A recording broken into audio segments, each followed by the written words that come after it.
하나님의 말씀 베드로전서 2장 9절입니다.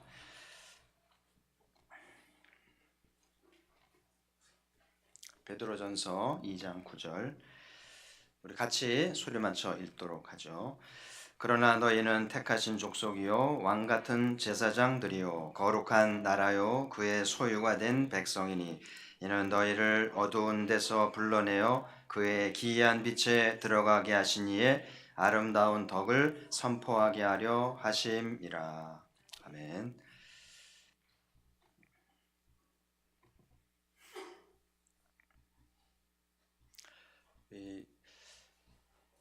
오늘 김민서가 간증했죠. 그래서 우리 김민서가 2명이잖아요. 그래서 우리 교회는 등록순으로 A, B, C를 붙이기 때문에 이제 지금 중등록이 안 한 것 같아서 참고로 김민서 B입니다. 그러니까 그렇게 하시고 평소에 그냥 민서라고 부르는데 공식적으로 겹칠 때가 있기 때문에 A, B 구분해서 다음에 또 김민서가 김민서 C가 되겠죠. 그렇게 해서 우리 교회 전통이 등록 순으로 A, B, C를 했기 때문에 그렇게 알고 신앙생활 잘 해주셔서 감사하고요. 우리나라 사람들은 고난이 많아서 만나면 인사가 안녕하십니까? 밤새 안녕하십니까? 밤새 별일이 많으니까. 그래서 아까 해질녘쯤에 어디 가는 길에 전화가 왔는데 정계순 씨가 돌아가셨다고 그래서 잘못 들은 줄 알고 그 이미경 씨 남편이 돌아가셨다고 그래서 부모님 돌아가신 거지 그랬더니 아니고 본인이 돌아가셨다고 그래서 이유가 뭐냐 그랬더니 그 심장 쇼크가 와서 뭐 자세한 건 듣지 못했습니다만은 하여튼 사망 원인이 사망 쇼크로 이제 50대 중반의 나이인데 참 갑자기 이렇게 생을 마감하게 돼서 지금 갑자기 빈소를 차리고 막 경황이 없고요. 정신이 없을 것 같고 저도 좀 답답하고 그래서 안타까운 마음이 들고 이제 그 이미강 집사 쪽은 좀 신앙생활 좀 하는데 이제 시가 쪽은 교회를 안 다니기 때문에 이렇게 좀 교회가 이제 장례가 참 쉽지 않았는데 그래도 허락이 돼서 기독교식으로 장례를 하게 돼서 감사하고요. 위로 예배는 드리지 말아달라 그러고 입관, 발인, 이제 화장 이제 송별 예배만 해달라고 부탁이 와서 이제 내일부터 진행이 돼야 될 텐데요. 하여튼 잘 위로가 됐으면 좋겠고 하나님의 계획은 다 알 수 없습니다만은 하나님은 섭리 가운데 가라 그러면 가야 될 존재이기 때문에 다시 한번 종말적 자세로 장례를 잘 치루어서 또 현민이는 입시를 준비하고 있고 서울에서 마지막 준비하고 있었는데 또 달려왔겠죠. 안타까운 일이고요. 그래서 이 고난을 통해서 또 하늘의 위로를 받고 또 하나님의 섭리 중에 새 힘을 얻는 장래가 되어야 되겠고 또 교회적으로도 또 위로를 받고 서로 격려하는 공동체로 지내야 될 것 같고요. 오늘 이제 나누고자 하는 제사장에 대해서 구약 성서에서 중요한 인물 중에 하나가 제사장이고요. 이스라엘 사회에서 핵심을 꼽으라 그러면 제사장이라고 봐야겠죠. 지금도 이스라엘에 가면 제사장이 제일 권위 있고 존경받는 저 그때 예루살렘 성전에 방문했을 때도 그 동네에 이제 가이드 든 건데 그 주변에 상가들이 많은데요. 그 상가에 성경 공부학교가 많더라고요. 그래서 참 우리하고 다른 우리는 학원이 많은데 뭐 국어학원, 수학학원 많은데 이스라엘은 말씀학교가 이렇게 상설로 이렇게 돼서 그 이제 아이들이 청소년들 또 주민들이 와서 언제든지 말씀을 이제 배우는 그런 공동체가 이스라엘인 걸 알게 됐고요. 그 핵심에 제사장이 있는데 오늘 제사장 말씀을 나누면서 또 기도 제목을 삼고요. 그러니까 제사장이 성소를 섬길 때 입는 옷이 있었잖아요. 레위기를 강의할 때 나눴는데 그 사진을 좀 보시면 저게 이제 제사장 입는 시무할 때 입는 공식적인 옷인데 통으로 짠 옷을 입고요. 절대 하체가 드러나면 안 돼요. 저 발끝까지 옷이 내려와야 되고요. 그리고 이제 겉에 이렇게 앞치마를 두르고 이제 가슴에 띠를 이렇게 매는데 저 가슴에 12개 보석이 있다고 그랬죠. 그래서 12지파를 상징하는 이제 보석이 12개 각각 이제 다른 보석들이 있다고 그랬잖아요. 그래서 제사장이 이제 공식적으로 성막을 섬기고 제사를 지내고 지성소에 들어갈 때 저 옷을 입고 들어가는데, 저 가슴에 있는 12보석이 뭘 의미하는가? 그러니까 제사장은 하나님과 사람들 사이에 있는 존재예요. 그래서 하나님의 마음을 전달하고 사람들의 필요를 아버지 앞에 전달하는 그 중간 역할을 하는 게 제사장인데, 왜 가슴에 12개 보석을 달게 했는가? 그 보석은 값비싼 거고 소중한 거잖아요. 그래서 하나님이 제사장을 볼 때, 성막을 심호하는 제사장을 볼 때 12개 보석을 보시면서 무슨 생각을 하시겠어요? 내 12지파죠. 내가 택한 야곱의 자손들, 내 귀한 장자들을 생각하면서 뭘 줄까? 어떤 복을 주며 어떤 약속을 줄지를 생각하게 되는 것이고요. 또 시몬은 제사장을 바라보는 모든 유대인들은 제사장 가슴에 있는 보석을 보면서 우리는 하나님 앞에 소중한 사람들이, 우리는 보석 같은 존재들이야. 이렇게 이제 긍지를 갖고 이제 자부심을 갖게 하는 상징이 보석인 거예요. 여러분 집에 이렇게 그 큼지막한 보석이 한 덩어리가 있으면 얼마나 신경이 쓰이겠어요. 얼마나 보관을 잘해야 되며, 이제 여러분 주머니에 그 보석이 있다 그러면 얼마나 만지작거리면서 신경을 쓰겠어요. 그렇게 보석은 값진 것이고 신경 쓰이는 법인데 12개나 달려 있으니까 이 12개를 달고 심호하는 그 제사장의 그 긍지와 자부심은 어마어마한 것이고요. 그런 상징적인 존재가 그러니까 제사장인데, 참 아이러니한 게 있어요. 예수님이 재판을 받고 돌아가실 때 가장 주동하는 사람이 누구였어요? 제사장이었어요. 예수님 당시의 대제사장이 누구였나요? 중고등부 압니까? 예수님을 재판으로 끌고 간 그 당시의 대제사장, 제사장의 순회가 누구예요? 가야바라고 그러죠. 가야바 사저에서 신문도 했고 거기서 이제 빌라도에게 넘기고 헤롯에게 넘기잖아요. 그러니까 하나님이 제일 귀하게 여기면서 가슴팍에 12개 보석을 달아서 하나님을 대변하고 백성들을 대변하기 제사장이 하나님이 세우셨는데, 그 사람이 하나님이 보낸 아들을 죽게 하는데 주동을 하고 음모를 꾸미고 앞장서서 백성을 충동했다는 것이 참 아이러니하죠. 누구를 믿을까? 그래서 믿는 도끼에 발등을 찍힌다는 말이 나왔겠죠. 하나님이 얼마나 화가 났을까요? 믿었던 제사장이 예수님을 도와서 하나님 나라를 세워가야 할 텐데 예수님을 이렇게 십자가에 끌고 가서 죽게 한 장본이 되었으니까 얼마나 화가 났을까요? 그러니까 이스라엘이 망하고 유대인들이 흩어지게 된 것은 우연이 아니라고 저는 보고요. 그래도 모자라요. 하나님의 진노가 모자라다는 생각이 들 정도로 아이러니한 것을 들잖아요. 마지막 날 주님이 오실 텐데 누가 주님을 배반할지, 누가 끝까지 주님을 섬길지 아무도 몰라요. 여러분 자신도 자기를 장담하지 마세요. 주께서 아시는 거죠. 그래서 오늘도 기도하면서 오늘 부르심의 말씀을 잘 묵상하면서 자신을 돌아갔으면 좋겠고, 자, 오늘 말씀의 좀 긴 구절인데 제 핵심적인 구절이 뭐냐면 왕 같은 제사장들이요. 한번 따라합시다. 왕 같은 제사장들이요. 거기다 네모 해놓고요. 별표 3개 하고, 가포교인이라면 좀 꼭 명심해야 될 말씀이고, 종교개혁자들이 이제 개혁을 하면서 발견한 말씀이에요. 쾌제를 불렀죠. 구약에는 제사장이 따로 있잖아요. 세습이 됐고 레위의 집안에서 나오는데 이제 사도가 말하기를 이제 그런 제사장은 없다. 이스라엘은 망했거든요. 근데 이제는 우리 모두가 유대인을 포함한 열방의 모든 하나님의 자녀들이 왕 같은 제사장이다. 그 너희는이죠. 너희는 여기 너희는이 구약의 제사장이 아닌 거예요. 예수 그리스도를 믿고 거듭난 모든 백성들이라면 제사장의 부름이 있다. 하나님의 놀라운 섭리죠. 그래서 개혁가들이 이거를 깨닫고 이제 율법 개혁을 하면서 이 사실을 이제 알려준 것이죠.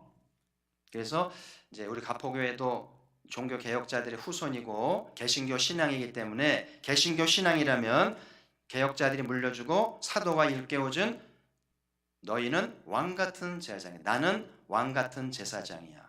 그 제사장이라고 하는 신분과 부르심에 대해서 좀 더 일깨워줘야 되고요. 좀 더 뿌리를 내리는 그런 우리가 돼야 되겠고요. 그 성당에 가면 고해성사를 하는 거 본 적 있죠. 미리 예약을 합니다. 겹칠 수도 있고 막 밀리기 때문에 미리 일주일 전부터 예약을 하대요 보니까. 그래서 이제 시간 정하고 이렇게 신부를 정해서 고해성사를 하는데, 왜 사람들은 죄를 지으면 신부에게 가서 이렇게 고해를 하고 신부에게 이렇게 죄의 대가를 받고 이렇게 죄가 해소되도록 한 것일까요? 오늘 말씀이 없었기 때문에 그래요. 카톨릭 교회가 이 사도가 남긴 베드로전서 2장 9절 말씀을 빼버렸기 때문에 신부를 통해서만 죄를 고백하고 죄가 해결된 한 거예요. 근데 이제 종교 개혁자들은 이 말씀을 찾아냈기 때문에 신부에게 가지 마라. 어떻게 해야 돼요? 죄 문제를 내가 직접 십자가 앞에 나아가서 죄를 자백하고 이제 예수의 보혈로 용서를 받으면 해결된다는 거예요. 할렐루야.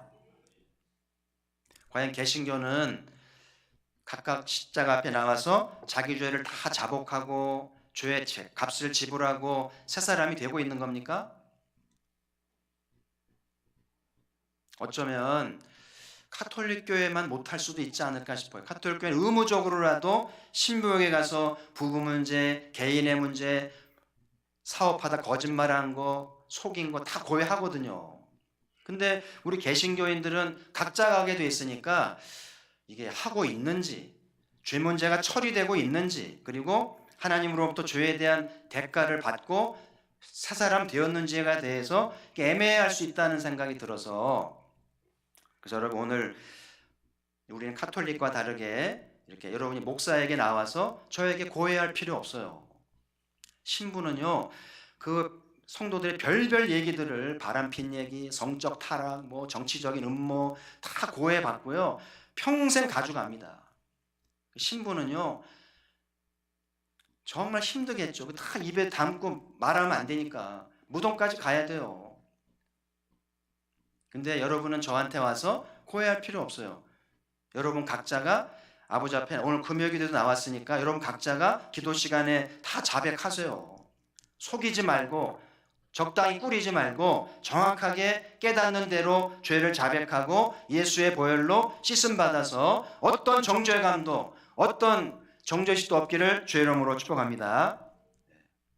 그래서 오히려 카톨릭 교인들은 어떻게 신부를 통해서 죄가 고해됐기 때문에 내전 해소됐다고 했기 때문에 기쁨이 있는데, 우리 개신교인들은 이게 애매하다 보니까 회개는 한 것 같은데 여전히 자유함이 없어요. 용서됐나? 확신도 없는 것 같고. 그래서 여러분들이 오늘 이 말씀을 잘 받으시고요, 여러분 각자가 대제사장이기 때문에 누구를 통할 필요가 없고 여러분 각자가 십자가 앞에 나왔으니까 다 죄를 고백하고 용서받고 씻음 받아서 어떤 정죄로부터 자유할 수 있는 우리가 돼야 되겠고요. 그래서 오늘 제사장의 옷에는 12개의 보석이 있다는 사실을 오늘 이후로 평생 잊지 마시고요, 우리는 소중하다. 구약의 제사장이 그렇게 소중한 핵심인 것처럼 오늘 나는, 우리 아이들도 우리 어른들도 하나님 앞에 12개 보석 같은 소중한 존재이다. 아멘. 성적과 무관해요. 연봉이나 재산과 무관합니다. 외모와 무관해요. 하나님은 예수 그리스도의 누구든지 12개 보석과 같이 존귀한 존재로 불렀다는 사실을 믿을 수 있기를 바라요. 믿으면 이제 삶의 자세가 달라지고 삶의 태도가 달라질 수 있겠죠. 많은 사람들이 말 몇 마디에 상처를 받고 낙심하고 절망하잖아요. 애들도 그렇고 어른도 그렇고. 근데 제사장은 흔들리지 않아요. 왜냐하면 12개의 보석이 있거든요. 누가 뭐라 그러면 나는 제사장인데, 나는 12개의 보석이 있는데 뭐가 부럽겠어요.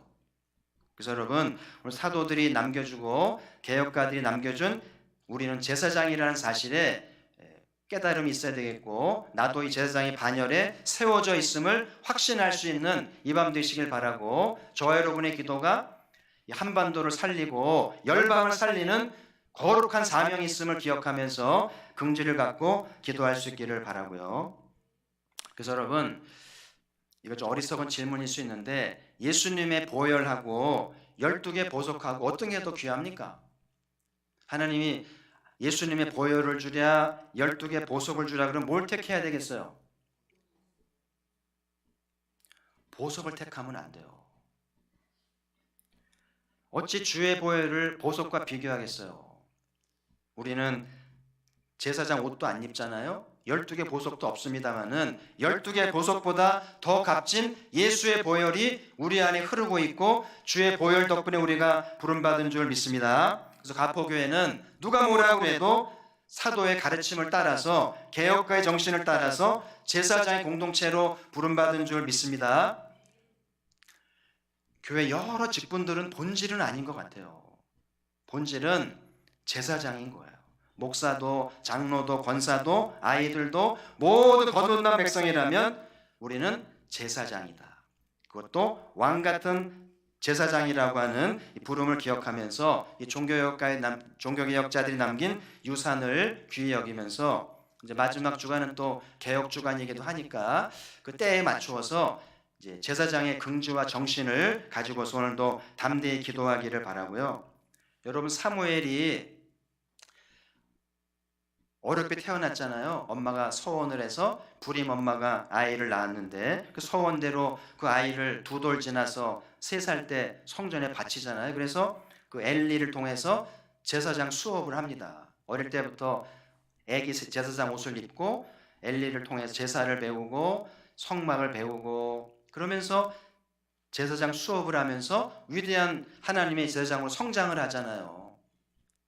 그래서 우리 가포교회가 제사장 공동체인데, 우리 스라에 자라는 아이들, 어린 것들, 청소년들, 젊은이들까지 이 제사장 수업을 잘해서 뼛속 깊은 곳에서부터 나는 제사장이야, 나는 개혁가의 후손이고 사도의 가르침을 따라 나는 제사장의 부름을 받았어라고 하는 확신이 있다면, 어디 가서든지 기죽지 않고 씩씩하게 당당하게 하나님과 사람들 사이에 역사하는 하나님의 인물로 자랄 줄 믿습니다. 그래서 우리 가포교회가 아이들을 이런 부르심을 잘 받들어서 잘 가르쳐주고 깨우쳐주면서 교회 생활을 잘하도록 하는 것이 굉장히 중요하기 때문에, 그래서 오늘 간단하게 제사장은 무슨 일을 하는지를 배우면서, 오늘 우리가 교회를 출입하면서 건강한 제사장이 되기 위해서 무엇을 해야 되는지 좀 생각하면서 기도할 수 있기를 바라고요. 자, 첫 번째, 제사장은 성소를 섬기잖아요. 성소를 한번 보시면 평면도로 좀 따왔는데요.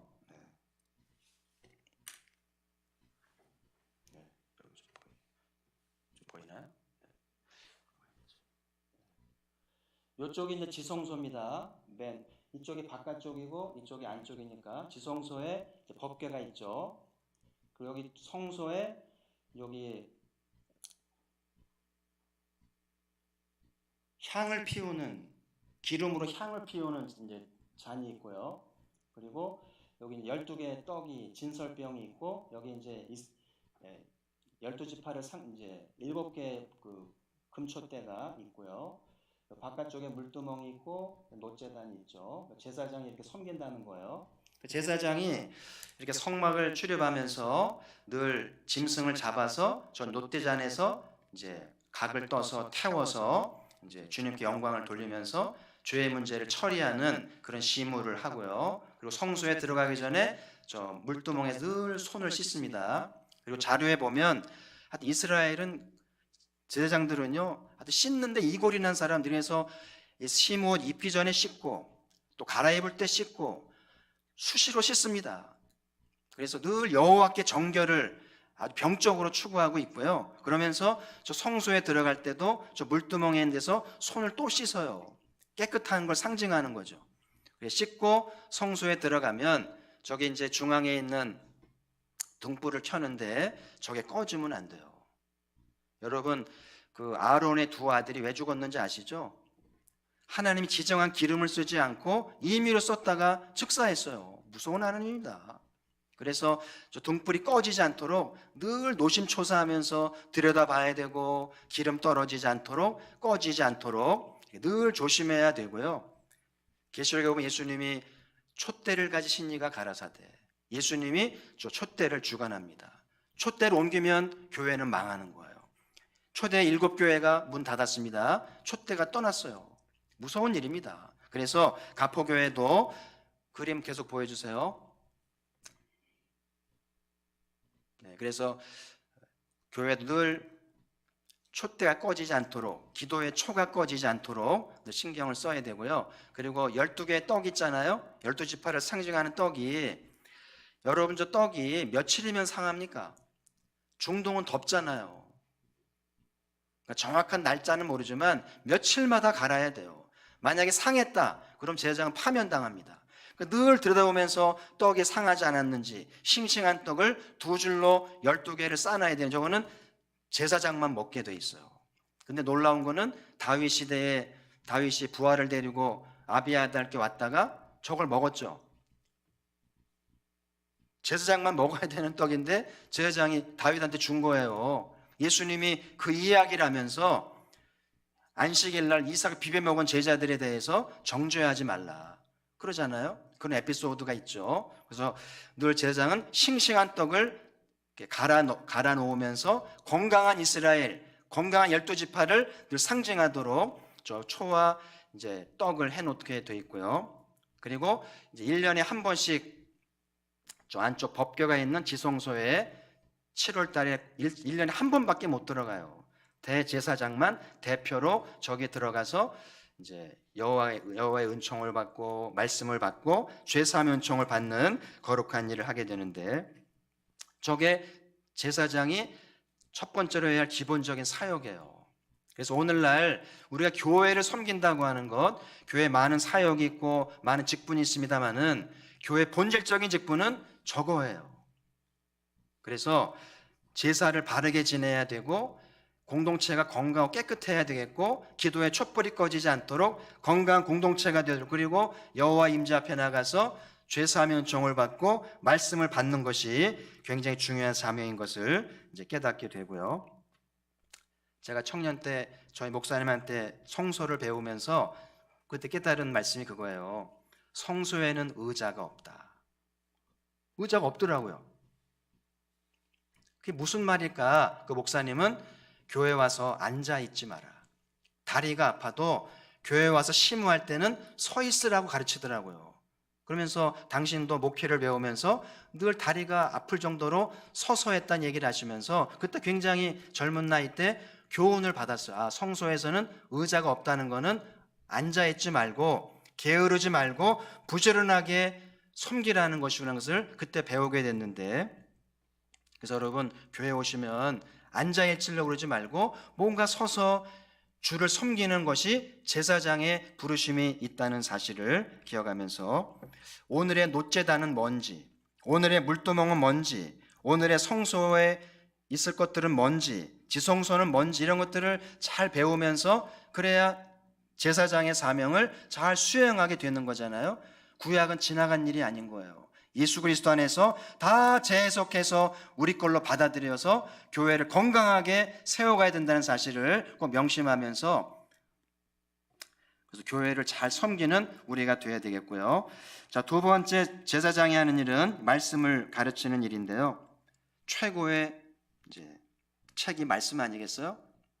그래서 백성들에게 이 말씀을 늘 읽히고 가르치면서 하나님 경외하기를 배우게 하는 일이 그 제사장의 사명인데, 그러니까 유대인들은 이 말씀을 맡아서 읽고 연구하고 가르치는 것을 최고의 영광으로 압니다. 그래서 명문대학 나오는 것보다 말씀학교 졸업하는 것을 최고로 하는 사람이 유대인들인 거예요. 그래서 이제 그들에겐 지혜가 있고 하나님의 은총이 있는 것 같지 않아요? 제사장을 통해서 말씀이 가르쳐지고 이제 나누어지게 됐다는 사실이죠. 자, 말씀 한 구절을 보시죠. 히브리서 4장 12절. 같이 소리만 질겠습니다. 시작. 하나님의 말씀은 살아있고 활력 있어 좌우의 날선 어떤 검보다도 예리하여 혼과 영과 관절과 골수를 찔러 쪼개기까지 하며. 이 제사장이 맡아서 가르치고 나누는 말씀은 살아있고 활력이 있다. 이 강단에 선포되는 말씀이 하나의 지식이 아니라 하나님 말씀으로 살아있고 역사하는데, 이 말씀 믿음으로 받으면 거기에 치유가 있고 변화가 있고 놀라운 역사가 있는 거예요. 그래서 찔러 쪼갠다고 그러잖아요. 우리 한동주 집사님 수영 공부 늦게 와서 보니까 뭐 하다가 칼에 여기를 베가지고 꼬맸더라고요. 다 베본 적 있잖아요. 실수해서 이렇게 칼에 베어서 피가 난 적들 있잖아요. 얼마나 칼이 무서운지, 그렇죠? 그런 것처럼 이 하나님의 말씀이 우리를 찔러요. 뭘 찔러요? 우리의 사상을 찌르고 우리의 마음을 찌르고 병든 몸을 찔러서 고치는 거죠. 의사가 메스로 환자들을 고치는 것처럼 하나님 말씀이 우리 병든 몸과 마음과 사상을 찔러 쪼개서 고칠 줄 믿습니다. 이 일을 제사장이 하는 거예요. 누가 제사장이라고요? 따라합시다. 내가 제사장이다. 그래서 여러분이 설교를 듣는 걸로 만족하지 마세요. 제사장은 말씀을 선포해야 돼요.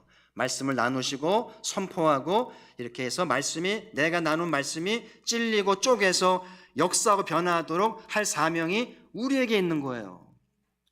근데 언젠가부터 개신교회가 목사는 설교하고 성도들은 듣기만 하는 거예요. 마치 목사가 제사장인 것처럼. 그렇지 않아요. 목사가 제사장이 아닌 거예요. 모든 성도가 제사장인데 말씀을 맡아서 말씀을 나누고 선포하면서 찌르고 쪼개면서 거듭나게 하라는 말씀이죠. 그래서 가포교회가 이제 제사장의 공동체가 되어서 말씀에 능한 교회가 되길 바라고, 우리 아이들이 어려서부터 말씀을 부지런히 암송하고 은혜를 경험해서 입만 열면 말씀이 터쳐나오는 능력 있는 어린 제사장이 되기를 주의 이름으로 축복합니다. 그리고 성경을 제대로 가르치려면 언어를 공부해야 돼요. 우리가 유럽을 못 따라가는 이유가, 유럽은 기본적으로 라틴어와 히라버를 배웁니다. 그러니까 애들이 기본적으로 서너 개를 해요. 스페인어, 라틴어, 영어, 자기들 말. 못 따라가요. 성경은 언어로 되어 있기 때문에 성경을 제대로 하려면, 정말 제대로 하려면 히브리어와 히라버를 해야 돼요. 그래서 언어를 통해서 성경을 제대로 알아야 되고, 또 성경 배경에 있는 역사와 종교에 대해서도 식견이 있어야 돼요. 성경만 읽으면 되지 않아요. 성경의 배경을 알아야 제대로 풀 수 있고요. 또 궁극적으로는 신학을 해야 제대로 해석이 되겠죠. 그래서 여러분이 꼭 신학교를 가지 않더라도 제사장의 부름을 받았기 때문에 언어를 배우시고 성경의 배경도 공부하시고 이렇게 좀 열심히 하셔서 부지런히 말씀을 암송해서 말씀의 탁월한 종에 대해서 이렇게 역사가 있는, 변화를 일으키는 하나님의 사람들 되기를 소망을 하고요. 자, 마지막으로 세 번째 제사장이 하는 일은 하나님과 사람 사이에 섬기는 일이라고 그랬잖아요. 그러니까 제사장의 제일 덕목은 긍휼히 여기는 마음이에요. 그래서 인간이 죄를 지으면 하나님이 진노하시잖아요. 무서운 하나님입니다. 그럼 제사장이 뭐 해야 돼요?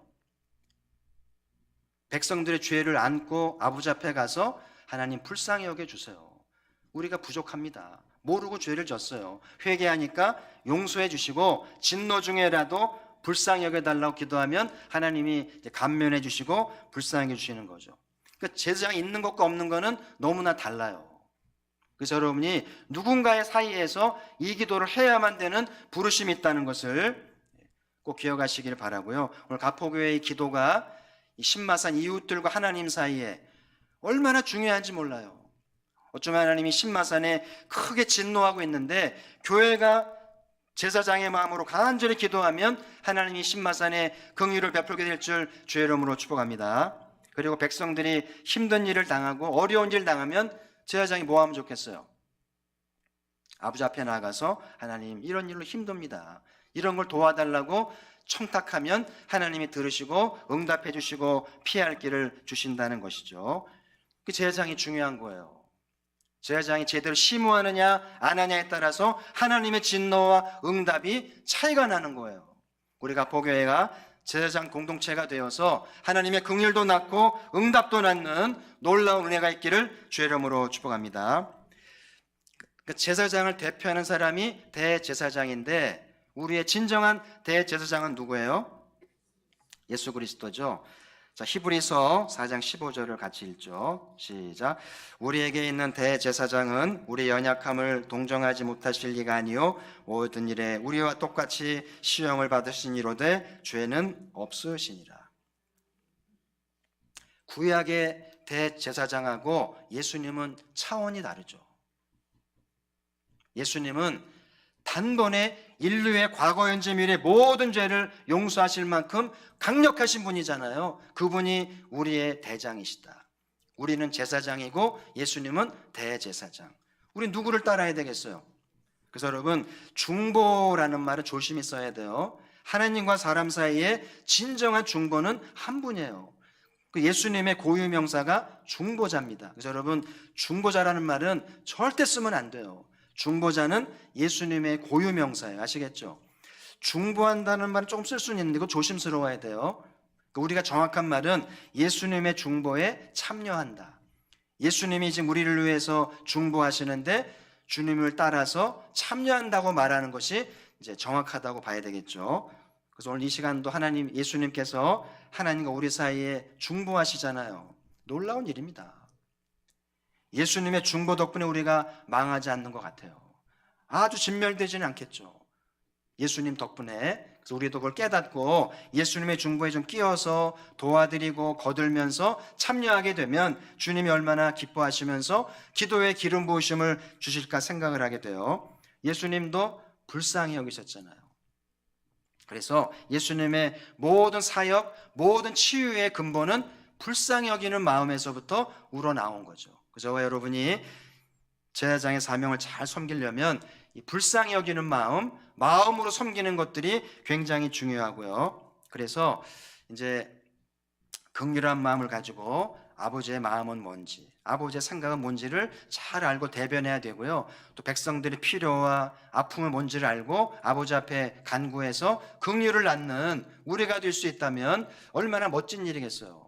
그래서 여러분 오늘 집안을 대표해서 왔고 신마선을 대표해서 왔다고 생각하시고요. 긍지를 갖고 뭘 기도해야 할지 그리고 하나님으로부터 무슨 말씀을 받아야 될지 잘 깨달으면서 이 사명을 수행하면 집안이 살고 이웃이 살고 열방이 살 수가 있겠죠. 이게 하나님이 우리를 살리시는 영적 원리라는 거예요. 그래서 오늘 제사장의 세 가지를 간단히 말씀을 드렸는데 첫 번째는 성막을 섬기는 일인데 오늘로 말하면 교회를 부지런히 출입하면서 예배 드리는 것도 배우고 말씀도 배우고 섬기는 것도 배우고 그런 거를 열심히 익히고 훈련하는 것이 제사장을 잘 수행하는 좋은 방법이 되겠죠. 저는 가포교회 아이들이 좀 더 자주 왔으면 좋겠어요. 매일 한 번씩 와서 좀 잠깐 들렸으면 아버지 앞에 기도하고 찬송 부르고 섬기면서 제사장으로 자라갈 수 있기를 바라고요. 여러분의 자녀들을 자 교회 보내세요. 교회 갔다 오라고. 교회 가서 목사님 만나고 오라고 하고요. 좀 기도하고 오라고 하는 게 얼마나 중요한지 몰라요. 그리고 제사장은 말씀을 맡아서 가르치는 일이기 때문에 좀 말씀에 정통하시고요. 잘 배워서 말씀을 선포하고 찔러 쪼개는 능력 있는 말씀의 일꾼 되기를 바라고 마지막으로 긍휼한 마음으로 섬기는 거예요. 하나님과 사람 사이에서 예수님처럼 잘 섬기는 것이 제사장이다. 그래서 오늘 우리의 살 길은 제사장에 있다고 봐야 돼요. 우리 가포교회가 사도가 물려준 왕 같은 제사장이란 이 정체성을 잘 받으셔서 그 정신으로 사시고 오늘도 기도할 때 그런 마음으로 기도해서 하나님의 긍휼을 입고 우리의 가족과 이웃들을 살리고 교회를 건강하게 하는 우리 모두가 되기를 주의 이름으로 축복합니다.